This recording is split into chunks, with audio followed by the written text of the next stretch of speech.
Alright, people. Still my undisclosed location. And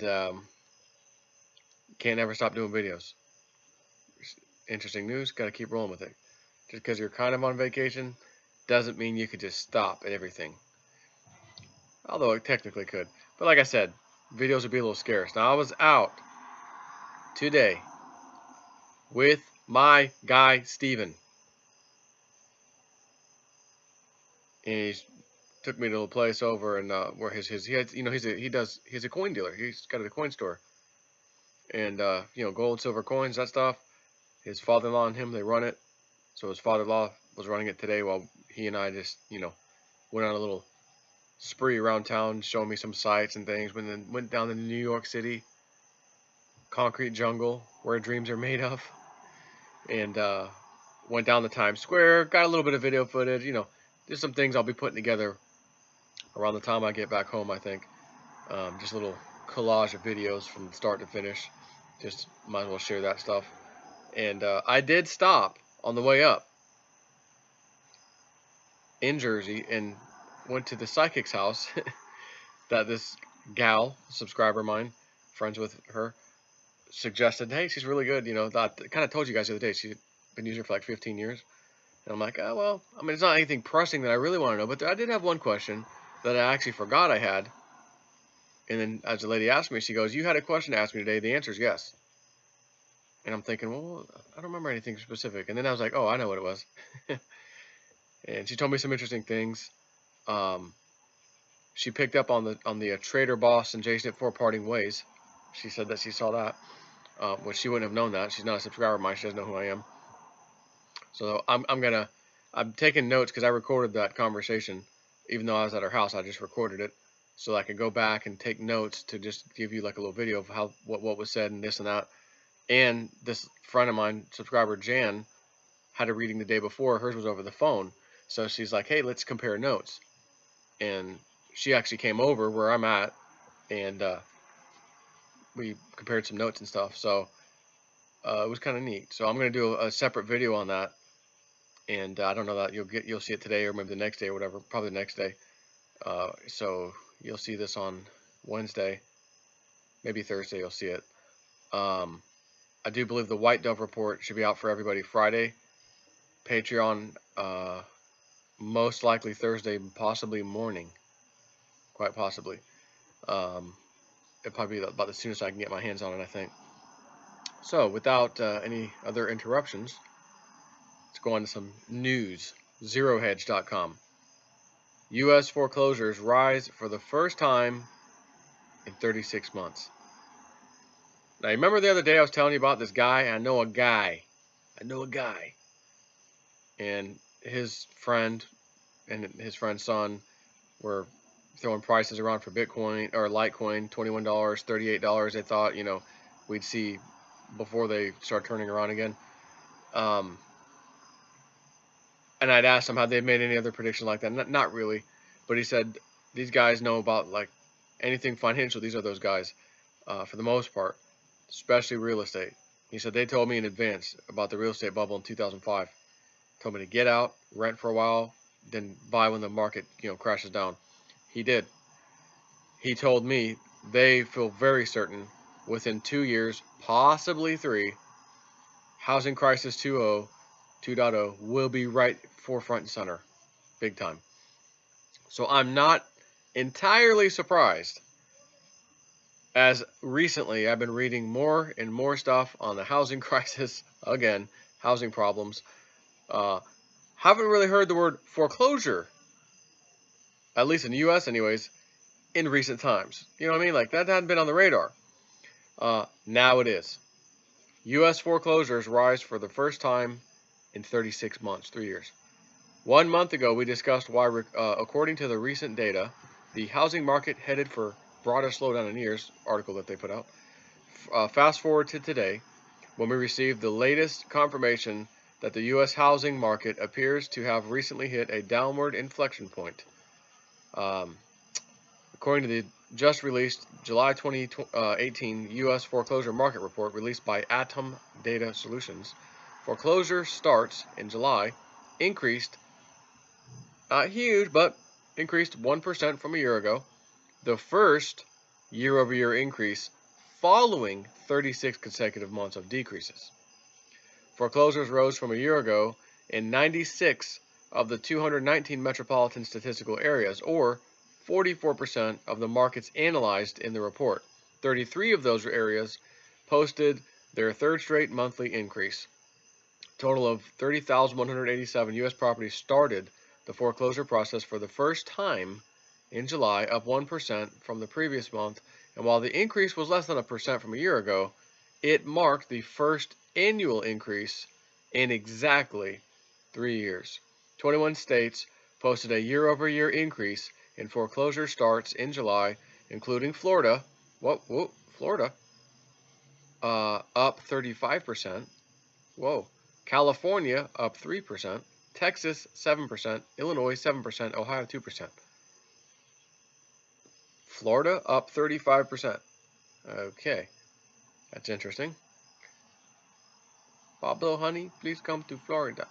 The increase in foreclosure starts is not just a one-month anomaly in many local markets, given that July represented the third consecutive month with a year-over-year increase in 33 metro areas, including Los Angeles, Miami, Houston, Detroit, San Diego, and Austin, said Darren Blomquist, Senior Vice President with Atom Data Solutions. Gradually loosening lending standards over the past few years have introduced a modicum of risk back into the housing market, and that additional risk is resulting in rising foreclosure starts in a diverse set of markets across the country. Most susceptible to rising foreclosure starts are affordability-challenged markets where home buyers are more financially stretched and markets with some type of trigger event such as natural disaster or large-scale sell-offs. The data comes shortly after a separate report found that there has been a plunge of sales in ultra-luxury real estate in New York City, where apartments that cost $5 million or more have seen their sales plunge more than 31% in the first 6 months of the year. Again, Webbot said when housing starts cracking, it'll start in the ultra, or not necessarily ultra, but the high end. You'll see it there first. This is another one of those cases.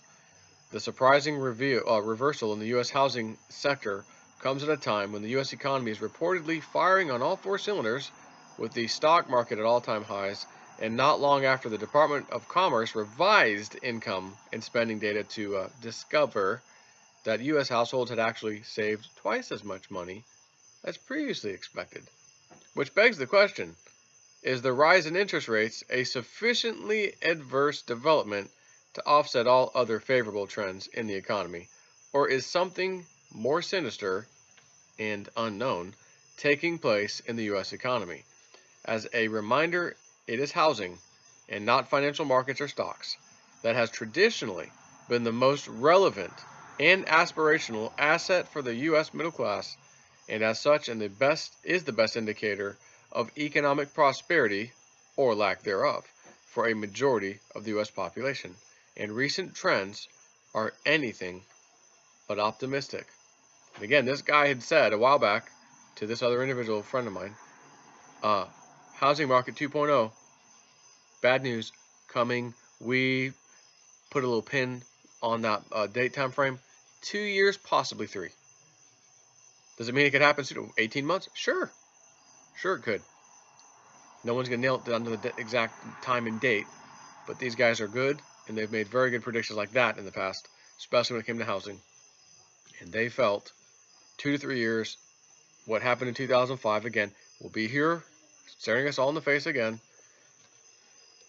and we'll have to deal with it. Now again, if cryptos do this, housing does this, it might be a match made in heaven for some of us. Those of us who are paying attention, those of us who decided, I believe in cryptos. I believe in them, and I'm going to, ride that horse till it dies, so to speak. Not that I want to see anything crash. I don't want to see people's lives being ruined or hurt. But if this is a cycle, and pretty much everything is cyclical. One way or the other, everything is like cyclical. If you can be the smart one and say, well, I know it's happened before, and we know it's going to happen again, and I'm going to prepare for it next time rather than be a victim of it when it comes. I'm going to try to find out, how can I see this coming?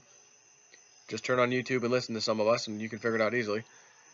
Or go to Zero Hedge, go to all kinds of sites. You can figure this out pretty easily, and say, you know what, this is coming anyways.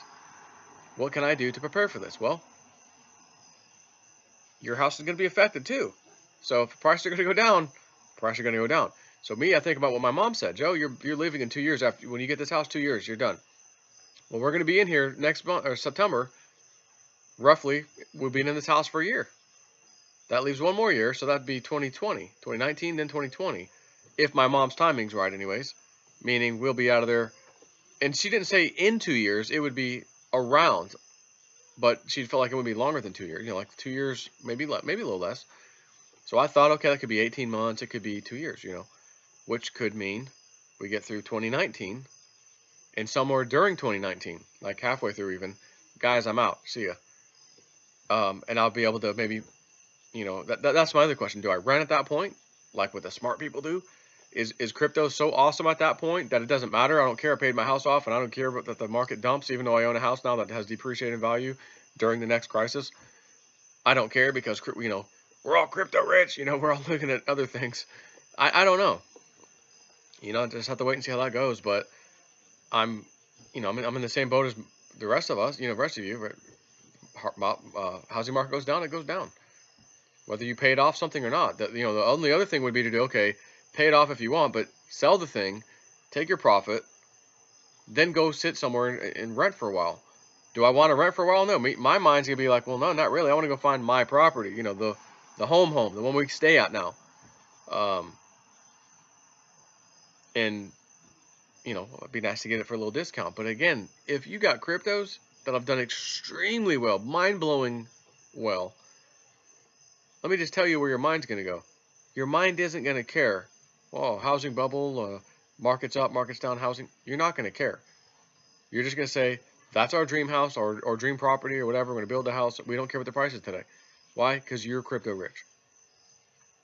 That's another interesting problem to have. That's not, you know, that's a good problem to have. But again, if you really wanted to play the cards, sell the house, take your profit, sit on the sideline for a few years, boom, crash happens, go out and scoop up stuff. So as a business side of this, you could say, well, I don't care about my own personal house, whatever.